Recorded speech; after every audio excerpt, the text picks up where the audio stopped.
नमस्कार व्यूअर्स, मैं हूं अमीश देवगन और आप देख रहे हैं वीकेंड का सबसे भरोसेमंद कार्यक्रम ये देश है हमारा। और ये देश है हमारा में आज वर्तमान की बात भी होगी और इतिहास का पन्ना भी खुलेगा। लेकिन सबसे पहले मैं आपको ये देश है हमारा में फ्लैशबैक में लेके जाता हूं। 13 साल पुरानी एक कहानी सुनाता हूं जब सीबीआई ने एक राज्य के गृह मंत्री को अपने जाल में फांसा और आरोप लगाया फर्जी एनकाउंटर करवाने का, लेकिन निशाने पर था एक प्रदेश का मुख्यमंत्री। यह किसी थ्रिलर उपन्यास की कहानी नहीं है, बल्कि यह मामला जुड़ा है देश के प्रधानमंत्री मोदी और देश के गृह मंत्री अमित शाह से।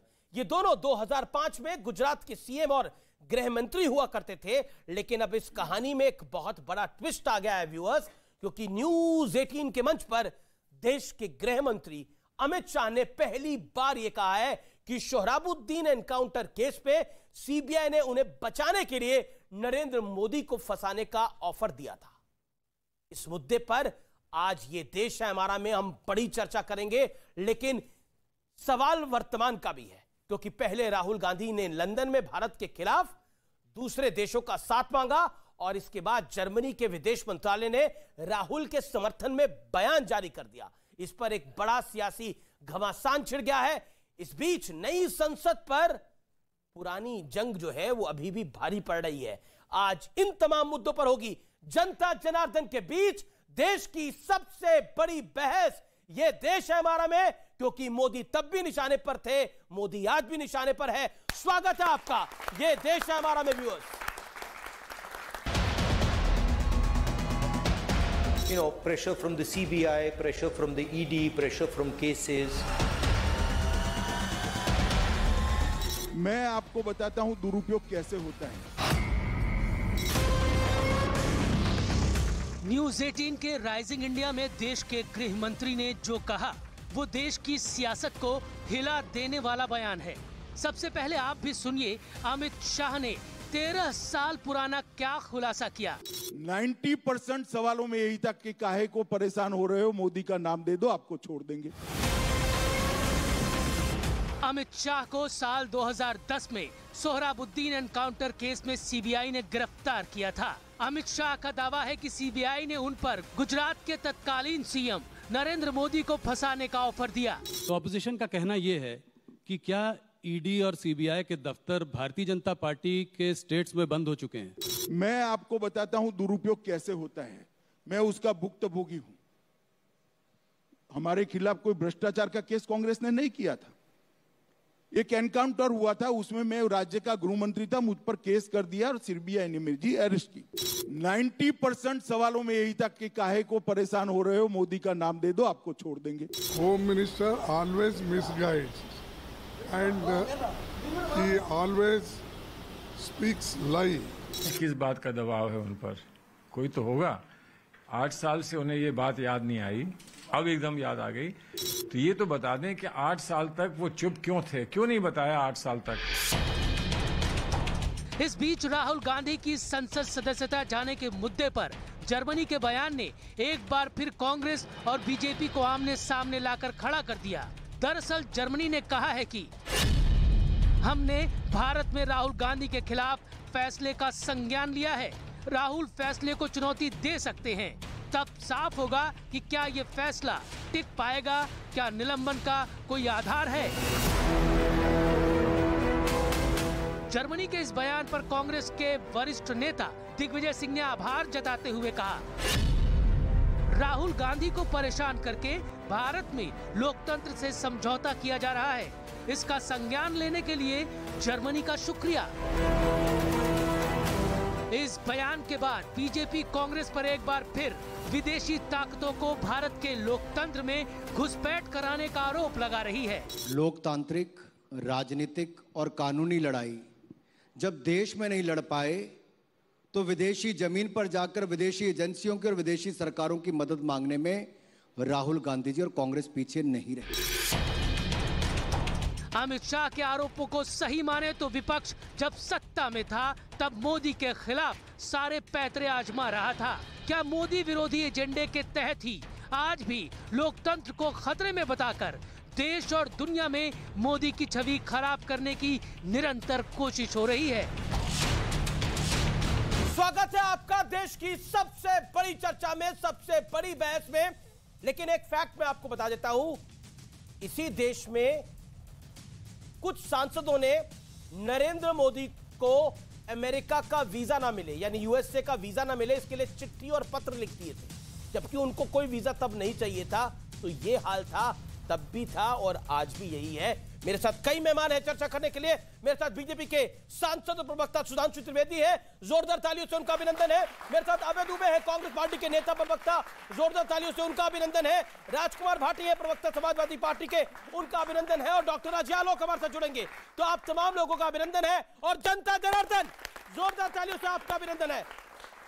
ऐसा क्या हो गया सुधांशु त्रिवेदी, जो सलमान खुर्शीद पूछ रहे हैं कि 8 साल बाद बोलना पड़ा?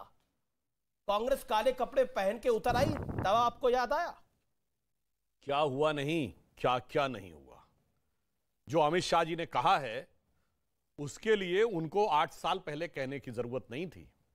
जब बॉम्बे हाई कोर्ट ने उनका यह फर्जी केस रिजेक्ट किया है तो उसमें अपने निर्णय में लिखा है कि यह राजनीति से प्रेरित था, इसमें कोई आधार नहीं था। तो जो बात अमित शाह जी ने कही है वो तथ्य और न्यायिक व्यवस्था के निर्णय के आधार के ऊपर कही है।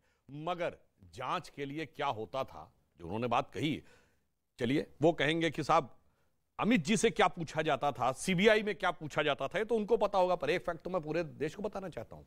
इशरत जहां केस भारत के इतिहास के इन्वेस्टिगेटिव हिस्ट्री का एक बड़ा विचित्र केस है जी। पहले भारत की आईबी और सीबीआई दोनों कहती है कि वो आतंकवादी हैं, फिर अचानक पता चलता है कि वो तो मोदी जी की हत्या करने जा रही थी।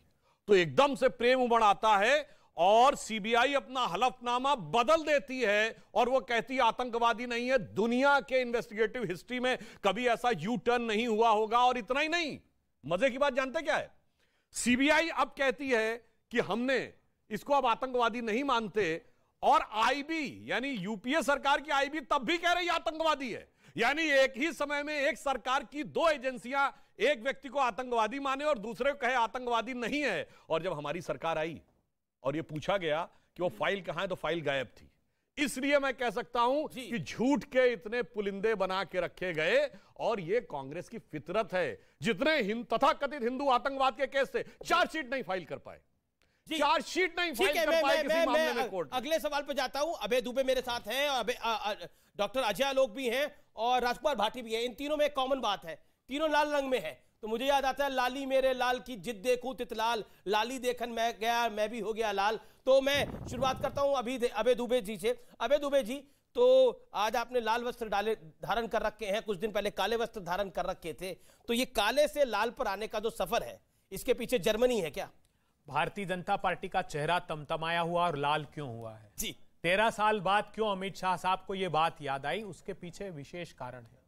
क्योंकि भाजपाई सत्ता अपने धन्ना सेठ दोस्त अडानी को बचाना चाहती, जो विदेश से हमले की बात ये कर रहे हैं, जर्मनी से नहीं, जो टैक्स हेवन कंट्रीज है, वहां से हमारे देश पर हमला हुआ है 38 शेल कंपनियों के द्वारा। इलारा नाम की कंपनी जो अडानी जी की साझेदार है, जो डुबियस कंपनी है, जिस पर आरोप है स्टॉक मैनिपुलेशन का, वो स्ट्रेटेजिक एरिया में राहुल गांधी जी ने पूछा कि डिफेंस के क्षेत्र में काम कर रहे हैं आप मिसाइल और रडार अपग्रेडेशन के क्षेत्र में काम कर रहे हैं, प्रधानमंत्री जी जांच कब कराएंगे आप? हिंदुस्तान की भूमि पर इन टैक्स हेवन कंट्री से हमला हुआ है अमित देवगन जी। इसलिए भारतीय जनता पार्टी तिल मिलाई और अपने दोस्त को बचाने के लिए यह छलछंद कर रही है।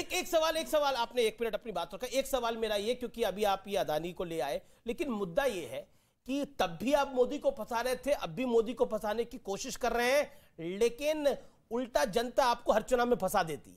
ये देखिए, तो जनता ही आप लोगों को फंसा देती है। देखिए, देश को जो फंसाया जा रहा है उससे निकालने के लिए राहुल गांधी जर्मनी निकालेगा ले रहे हैं, जो अग्रणी भूमिका। कल तक आप कह रहे थे हमें विदेशी ताकत की मदद नहीं चाहिए, आज आप विदेशी ताकत का शुक्रिया अदा कर रहे हैं।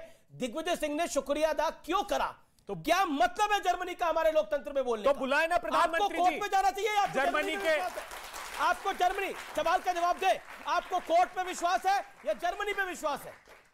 गंभीर बात यह है कि चांग चुंग लिंग एक चीनी नागरिक है जो भारत की एजेंसियों की रडार पर है। ये क्या छुपाना चाह रहे हैं? ये छुपाना चाह रहे हैं कि उसने भी अडानी के साथ मिलकर स्टॉक मैनिपुलेशन का आरोप उस पर है। उस पर पर्दा डालना चाहते हैं। कौन है मुझे तो पता नहीं, आप बता दीजिए। ये चांग चुंग लिंग के बारे में बता दीजिए भैया, कोई है जानकारी तो बताइए। मुझे नहीं पता चांग चुंग ली कौन है, जिनका चाइना के साथ करार होगा, शायद वो बेहतर बता सकते हैं, उनके पास जानकारी ज्यादा बेहतर होगी। परंतु अभी इन्होंने एक शब्द बोला था, जानते क्या है? कांग्रेस के सामने एक फितरत है कि विदेश के साथ ही बड़ा उनका बेहतर तारतम्य रहता है। लेकिन काले से लाल पर आ गए हैं ये। नहीं, वैसे तो एक बताएं, जब इन्होंने काला कपड़ा धारण किया था तो और कुछ नहीं किया था, ये अंदर और बाहर दोनों से एक कलर में हो गए थे। जो इनके अंतर्मन में था वही बाहर आ गया था। और आज पहले जाके राहुल गांधी ने इंग्लैंड में विदेश में जाके गुहार लगाई और फिर वहां से भारत पे वार हुआ और फिर उस वार के ऊपर दिग्विजय सिंह ने जो सत्कार किया जर्मनी का, तो अभी अभय दुबे जी के मुंह से एक शब्द निकला था ना, छल छंदों से, तो मुझे याद आ गया कि हम ये कहना चाहते हैं, हम नहीं कभी भी हारे हैं दुश्मन के छल छंदों से, हम तो सदा ही हारे हैं अपने घर के जयचंदों से। ठीक है, जवाब एक सवाल, मतलब आप मोदी को बचाने के लिए, नरेंद्र मोदी को बचाने के लिए, जो अमित शाह ने बड़ा गंभीर आरोप लगाया, उन्होंने बोला कि फंसाने के लिए मुझे कहा क्या कि तुम बच जाओ और मोदी का नाम ले दो। तुम और नहीं छल छंद करो, इस नाटक में क्या रखा है, ये खेल तमाशा बंद करो। सचमुच में तुम खलनायक हो, नायक का सिर्फ मुखौटा है, अभिनय में महा छलावा है, अभियान बहुत ही छोटा है।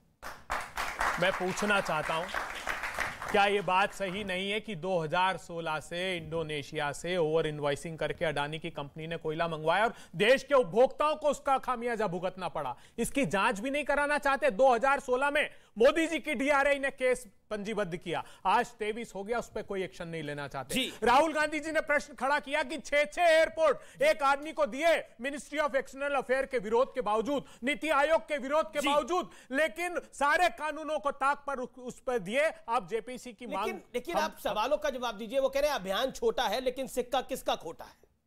भाई सिक्का किसी का भी खोटा हो, एक देश संविधान से चलता है और देश ये चाहता है कि एक विपक्ष के नाते अगर इनके पास इतनी जानकारियां हैं, इंडोनेशिया से कोयला आया, ओवर इनवॉइसिंग हुई, फलाना हुआ, ढिमकाना हुआ, देश का इतना दिन से नुकसान हो गया, 2016 से 23 तक कितने साल होते हैं? 7 साल। 7 साल से भजिया तल रहे थे, कोर्ट में चले जाते, कोर्ट में चले जाते, सबूत दे देते। अरे एजेंसी कोर्ट में जाते, सबूत देते। सब सवाल ये है कि एजेंसी पे भरोसा नहीं, तो फिर एजेंसी पे भरोसा नहीं, कोर्ट पे भरोसा नहीं। अब राहुल जी के मामले में भी तो कोर्ट में गए, कोर्ट से तो सदस्यता गई, आप कोर्ट में जाते अदानी के खिलाफ, निपटा देते उसको, क्यों नहीं गए आप? उल्टा आप राजस्थान में और छत्तीसगढ़ में काम दे रहे हैं, बताइए क्यों दिया? सरकार आपकी है, वैसे अदानी कर रहे हैं, वहां भी अदानी कर रहे हैं। तो मुझे लगता है कि दोहरे मापदंड है। लेकिन आज के विषय पे आना चाहिए जो कि महत्वपूर्ण है। राजकुमार भाटी, मोदी तब भी निशाने पर थे क्योंकि इस देश में नरेंद्र मोदी जब गुजरात के सीएम थे तो इसी देश की संसद के लोकसभा सांसदों ने, इसी देश के सांसदों ने चिट्ठी लिखी कि मोदी को वीजा नहीं देना चाहिए। और आज जर्मनी का शुक्रिया अदा कर रहा है कांग्रेस पार्टी के एक वरिष्ठ नेता। दूसरी पॉइंट, नई संसद बन रही है, वो तो कांग्रेस के लिए भी बनी है, सपा के लिए भी बनी है, उसको भी मोदी की संसद कहा जा रहा है। नहीं, एक तो अमित शाह जी ने एक बात कही है, उसे हमें गंभीरता से लेना चाहिए कि एजेंसियों पर सरकार का दबाव होता है, जो हम कहते आ रहे हैं लगातार। अब सरकारें बदलती रहती हैं लेकिन एजेंसी तो वही रहती है। उस समय कांग्रेस दबाव में उसका दुरुपयोग कर रही थी, हमारे खिलाफ भी दुरुपयोग हुआ था सीबीआई का, बार बार हमने तो आरोप लगाए हैं। आज भारतीय जनता पार्टी वही काम कर रही है। ऐसा तो है नहीं कि अब बहुत अच्छी व्यवस्था हो गई है, अब कोई दुरुपयोग नहीं हो रहा। 2019 में आय से अधिक संपत्ति का केस बीजेपी के शासन में ही बंद हुआ। आय से अधिक संपत्ति के केस में 3 बार जांच कराई गई है। मुलायम सिंह जैसे गरीब परिवार से आने वाले, किसान परिवार से आने वाले व्यक्ति के खिलाफ, जिसके पास बहुत ज्यादा कोई संपत्ति नहीं है, 3 बार जांच कराई गई। 3 बार सीबीआई ने क्लोजर रिपोर्ट दाखिल की। जब सीबीआई को कोई सबूत नहीं मिले, तो फिर कोई अनियमितता नहीं मिली, तो 2019 में दबाव। लेकिन क्या? दूसरी बात मैं बहुत गंभीरता से अमीश जी कहना चाहता हूं, जिस समय 2005 की आप बात कर रहे हैं, उस समय भारतीय जनता पार्टी के नेता माननीय अटल बिहारी वाजपेयी जी, लाल कृष्ण आडवाणी जी, मुरली मनोहर जोशी जी होते थे। हम नरेंद्र मोदी को इतने बड़े नेता नहीं थे कि उन्हें बीजेपी को रोकने के लिए उन्हें फंसाने की जरूरत पड़ती।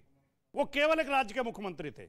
और जिसमें अमित शाह जी की गिरफ्तारी हुई है, जिस केस में, उसमें स्टिंग ऑपरेशन एक मीडिया हाउस ने किया था, आपको भी पता होगा। और उसमें बीजेपी की अंदरूनी लड़ाई थी। वो हराइन पांड्या के मर्डर से जुड़ता है केस। हरेन पांड्या के मर्डर में सोहराबुद्दीन का नाम आया था, सोहराबुद्दीन के मर्डर में फिर दूसरे लोगों का नाम आया, फिर जो इशरत जहां थी उसका नाम आया। शराबुद्दीन ये सारी कड़ी जुड़ती है। निकली थी आपको इसको आज शराबुद्दीन के पास कितनी बंदूकें निकली थी? आज 15 साल बाद उसको राजनीतिक रूप देना और ये कह देना कि सुधांशु त्रिवेदी इसका जवाब के लिए मुझे कहा गया ये आंखों में इशरत धूल जहां झोंकने को जैसा। नीतीश कुमार ने बिहार की बेटी कहा था और शराबुद्दीन अभी भी, अब तो कोर्ट ने निर्णय दे दिया, लेकिन राजकुमार भाटी कह रहे हैं वो प्रसन्न नहीं है, वो अभी भी लाल है।